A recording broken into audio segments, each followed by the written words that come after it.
சென்னை வேளச்சேரி பகுதியில் மழையால் ஏற்பட்டுள்ள பாதிப்புகளை விவரிக்க காத்திருக்கிறார் எமது செய்தியாளர் தங்கமணி.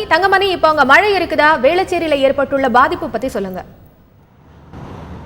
அதாவது மைதிலி, நாம் வேளச்சேரி தரமணி இணைப்புச்சாலை பகுதியில் நின்று கொண்டிருக்கிறோம். இந்த பகுதியில் கடுமையான வெள்ள பாதிப்பு இருக்கிறது. மழை தொடர்ச்சியாக இந்த பகுதியில் பெய்திருக்கிறது. ஆனால் தற்போது மழை இல்லை. அதுதான் இந்த பகுதியில் ஒரு சற்று ஆறுதலான விஷயமாக இருக்கிறது. ஆனால் தொடர்ச்சியாக 2 நாட்களாக பெய்த மழையில் இந்த பகுதி எப்படி இருக்கிறது என்று நீங்களே பார்க்கலாம். வெள்ளக்காடாக இருக்கிறது. சாலை முழுவதும் தண்ணீர் தேங்கி நிற்கிறது. வேளச்சேரி பகுதியில் முற்றிலுமாக வீடுகளுக்கெல்லாம் தண்ணீர் நிற்கிறது. பார்க்கலாம், ஜேசிபி மூலமாக இந்த தண்ணீரை அகற்றும் பணியெல்லாம் இங்கே நடைபெற்று வருகிறது. மக்கள் இயல்பு வாழ்க்கை கடுமையாக பாதிக்கப்பட்டிருக்கிறது. அத்தியாவசிய பொருட்களை வாங்குவதற்கு கூட அவர்களால் வெளியே வர முடியவில்லை. தண்ணீரில் மிதக்கின்றது வீடுகள். அங்கு இருக்கின்ற வேளச்சேரி பகுதியில் போட்டு மூலமாக மக்களை அகற்றும் பணி நடந்து வருகிறது. இந்த பகுதியில் வேளச்சேரி தரமணி இணைப்புச்சாலை பகுதியில் போக்குவரத்து நெரிசல் ஏற்பட்டிருக்கிறது. அதாவது என்ன காரணம் என்றால், இந்த பகுதியில் பேருந்து போக்குவரத்து நிறுத்தப்பட்டிருக்கிறது. ஏனென்றால் குண்டும் குழியுமாக இருக்கிறது. சாலை முழுவதும் தண்ணீர் இருக்கிறது. எந்த அளவுக்கு தண்ணீர் இருக்கிறது என்று பார்க்கலாம். இதனால் இந்த பகுதியில் போக்குவரத்து நிறுத்தப்பட்டிருக்க காரணத்தினால் சில பேருந்துகள் மட்டும் இயக்கப்படுகிறது. அதே சமயத்தில் வெளியூருக்கு செல்பவர்கள் வாகனத்தில் இருசக்கர வாகனத்தில் செல்பவர்களிடையே லிப்ட் கேட்டு செல்கிறார்கள். சிலர் நடந்த வரை செல்கிறார்கள். எந்த அளவுக்கு அவர்கள் நடந்து செல்கிறார்கள் என்று பார்க்கலாம். இந்த பகுதி மக்கள் சிரமத்துக்குள்ளா இருக்கிறார்கள். மின்சாரம் இல்லை. கடந்த 3 நாட்களாக இந்த பகுதியில் மின்சாரம் இல்லை. மின்சாரம் துண்டிக்கப்பட்டிருக்கிறது. பால் பாத்தீங்கன்னா 10 ரூபாய் பாக்கெட்டு 30 ரூபாய்க்கு விற்கப்படுது. அதே போல ஒரு டீ 8 ரூபாய்க்கு விற்க வேண்டிய டீ 15 ரூபாய்க்கு விற்கப்படுது. ஒரு சாப்பாடு 100 ரூபாய் 150 ரூபாய் என்று வழக்கமாக 50 ரூபாய்க்கு விற்கப்படக்கூடிய சாப்பாடு என்பது 100 ரூபாய் 150 ரூபாய்க்கு விற்கப்படுகிறது. அநியாய விலையாக உயர்த்தி இருக்கிறார்கள் ஹோட்டல்காரர்கள். நேற்று ஒரு 2 நாட்களுக்கு முன்பாக 50 ரூபாய்க்கு சாப்பிட்ட இடத்தில் இன்று 100 ரூபாய்க்கு சாப்பாடு போடுகிறார்கள். ஏனென்றால் அவர்களிடம் ஸ்டாக் இருக்கிறது.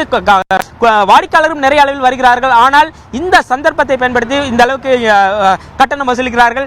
இங்கே பாதிக்கப்பட்ட மக்கள் இருக்கிறார்கள். அவர்களும் கேட்கலாம், இந்த வெள்ளத்தால் என்னென்ன பாதிப்புகள் இருக்குப்பா சொல்லுங்க சார். சுத்தமாக கிரவுண்ட் கிளியரன்ஸே இல்லை. ஆக்சுவலாக ஒரு 3 ஃபீட் மேலே வண்டி எல்லாமே ஃப்ளட் ஆகிருக்கு. அதை பற்றி எந்த விதமான அலட்சியமே இல்லை. ஃபுட் எதுவுமே கிடைக்கவே இல்லை. ஒரு பேக்கரி பால் பாக்கெட் எதுவுமே வாங்க முடியல. எல்லாமே ஸ்டாக் இல்லைன்னு தான் சொல்கிறாங்க வேண்டி. பட் எல்லாமே இருக்குது. பட் எதுவும் பீப்புள் ப்ரொவைட் பண்ண மாட்டேன்றாங்க சார். அதனால் ரொம்ப கஷ்டமாக இருக்குது. இப்போ பார்த்தீங்கன்னா ஒரு சில பஸ்ஸஸ் தான் ட்ராவல் ஆகிட்டு இருக்குது. அந்த பஸ்ஸஸ் ரொம்ப ஸ்லோவாக தான் ட்ராவல் ஆகிட்டு இருக்குது. இங்கே வேணால் இந்த ஃப்ளைஓவரில் வேணால் ட்ரெயின்ஸ்லாம் போயிட்டுருக்கு. பட் இங்கேருந்து எந்த விதமான மூவ்மெண்ட்டுமே இல்லை சார் பீப்புளுக்கு. ஸோ எல்லாமே ரொம்ப கஷ்டம் தான். பேச்சுலர்ஸ் ரொம்ப கஷ்டப்படுறாங்க. அதே மாதிரி குழந்தைங்கள்லாம் ரொம்ப கஷ்டப்பட்டுட்டு இருக்காங்க. இப்போது வீடுகளில் தண்ணீர் தேங்கி கிடக்கு. அந்த வீடுகளில் இருந்து அவங்க மக்கள் அகற்றும் பணி எந்த அளவுக்கு நடந்துட்டு இருக்கு, அதை பற்றி சொல்லுங்கள். அதை பற்றி ஒரு முயற்சியும் எடுக்கவே இல்லை சார். இது வரைக்கும் எதுவுமே எடுக்கவே இல்லை. எல்லாருமே வெளியே தான் ரோட்டில் தான் நிற்கிறாங்க. எவ்வளோ தூரம் சொல்லி பார்த்துட்டோம். ஆனால் இது வரைக்கும் எதுவுமே யாருமே இது கேட்கவே இல்லை. நாங்கள் எல்லாம் வீட்டில் சாப்பாடு கூட வழி இல்லாமல் யாரையும் பார்க்க கூட இல்லை. இது வரைக்கும் அந்த மாதிரி கஷ்டம் தான் இருக்கும். நீங்கள் தான் சார் என்ன பண்ணிட்டு இருக்காங்கன்னா, சக்ஷன் பைப் வச்சு அவங்களாம் மோட்டரை ரிமூவ் பண்ணிட்டு இருக்காங்க வாட்டர் சார். பட் அந்த மாதிரி ப்ரொவிஷன் இல்லாத எல்லாமே ஆல்மோஸ்ட் தண்ணி ஸ்டாக் ஆகிட்டே தான் இருக்குது. அந்த ஸ்டாக் ஆகிட்டே இருக்க தண்ணினால நிறைய டிசீஸ் ஆகிருக்கு. ஆல்மோஸ்ட் நிறைய ஸ்னேக்ஸ் நிறைய ஸ்பீஷஸ்லாம் ட்ராவல் ஆகிட்டே தான் இருக்குது அந்த இதில். வரலாறு காணாத மழையில் சென்னை வாசிகள் கடுமையாக பாதிக்கப்பட்டிருக்கிறார்கள். இந்த நேற்று 2 நாட்களாக பெய்த இந்த கடுமையான மழைதான் சென்னை வாசிகளை மிகுந்த சிரமத்துக்குள்ளாகி இருக்கிறது. அத்தியாவசிய பொருட்களின் விலை மிகுந்த அளவில் உயர்ந்திருக்கிறது. இதனால் அத்தியாவசிய பொருட்களை கூட வாங்க முடியாத நிலையில் மக்கள் இருக்கிறார்கள். இங்கே ஒரு பாதிக்கப்பட்ட நபர் இருக்கு. அவருன்னு கேட்கலாம். சார், அத்தியாவசிய பொருட்கள் எந்த அளவுக்கு இருக்கு? 10 ரூபா பால் பாக்கெட் 30 ரூபா, 20 ரூபா பால் பாக்கெட் 50 ரூபா, ஒரு டீ 15 ரூபா சொல்றாங்க சார். அது கூட கிடைக்க மாட்டேங்குது. 3 நாளாக பவர் கட்டு, சுத்தமாக கரண்ட் கிடையாது. ஒரு ஃபோன் எதுவுமே பேச முடியல. யார்ட்டையுமே எந்த இதுவும் கிடையாது. குடிக்க தண்ணி கூட கிடையாங்க. சுத்தமான தண்ணி பூரா காவா தண்ணி தான் வருது. பூரா எதுவுமே இல்லை. நோயெல்லாம் வர மாதிரி இருக்குது. இதை விட்டு எந்த பக்கம் அந்த பக்கம் போக முடியாது, எந்த பக்கம் போக முடியாது அப்படின்னு இருக்காங்க. மேலும் இந்த பகுதியில் பார்க்கலாம், சாலை வழியாக மக்கள் நடந்து செல்கிறார்கள். அந்த அளவுக்கு இந்த பகுதியில் போக்குவரத்து பாதிக்கப்பட்டிருக்கின்ற காரணத்தினால் அனைவருமே சாலையில் நடந்து செல்கிறார்கள். பேருந்து போக்குவரத்து இல்லாத காரணத்தால் இந்த பகுதியில் முழுவதுமாக நடந்து செல்லும் காட்சிகளை பார்க்கலாம். இருசக்கர வாகனங்களில் செல்லும் காட்சியை பார்க்கலாம். ஏனென்றால் அந்த அளவுக்கு இங்கே போக்குவரத்தானது கடுமையாக பாதிக்கப்பட்டிருக்கிறது. இந்த 4 சக்கர வாகனங்களும் தண்ணீரில் போக முடியாத ஒரு சூழல் தற்போது நிலவுகிறது. இந்த காட்சிகளை பார்க்கலாம். எந்த அளவுக்கு மக்கள் இந்த வெள்ளத்தால் பாதிக்கப்பட்டு எந்த அளவுக்கு அவர்கள் நடந்து செல்கிறார்கள் இந்த சாலையில் என்பதை பார்க்கலாம். இந்த பகுதி என்பது இந்த மழை வெள்ளத்தால் தண்ணீர் தேங்கி இருப்பதால் கடுமையாக பாதிக்கப்பட்டிருக்கிறது. இதில் தங்கமணி, இப்ப பார்க்க முடியுது, நீங்க இருக்கிற வேளச்சேரி பகுதி பெரும் வெள்ளக்காட காட்சி அளிக்குது. அங்க தேங்கி இருக்கிற மழை தண்ணீரை அகற்றுவதற்கு துரித நடவடிக்கை ஏதேனும் எடுக்கப்பட்டிருக்கா? அதிகாரிகள் இதுவரைக்கும் யாராவது பார்வையிட்டு இருக்காங்களா? அதாவது அதிகாரிகளை பொறுத்தவரையில் அவர்கள் பெரிய அளவுக்கு எதுவுமே செய்யவில்லை.